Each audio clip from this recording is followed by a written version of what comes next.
তো নমস্কার বন্ধুরা।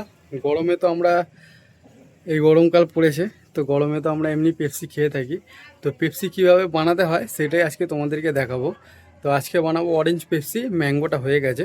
তো অরেঞ্জ পেপসি কী করে বানানো হয় সেটাই আজকে তোমাদেরকে দেখাবো ভালো করে। দেখো, বালতিতে 1 বালতি জল নিয়ে নিয়েছি, আর এর সাথে প্রায় 3 মগ মতন চিনির রস আছে, আর তার সাথে এই অরেঞ্জ লিকুইডটা ঢেলে দেবো। এই দেখো, এই যে অরেঞ্জ লিকুইডটা আছে, এই অরেঞ্জ লিকুইডটা পুরো দিয়ে দেবো।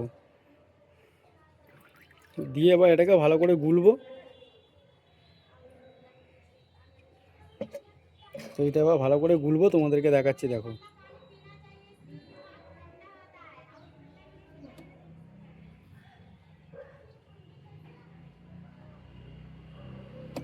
গোলা হয়ে গেছে। এবার এটাকে পাইপে ভরবো। এই যে পাইপ এখানে পড়ে আছে, ঠিক আছে, এখানে ম্যাঙ্গো কাটা হয়ে গেছে।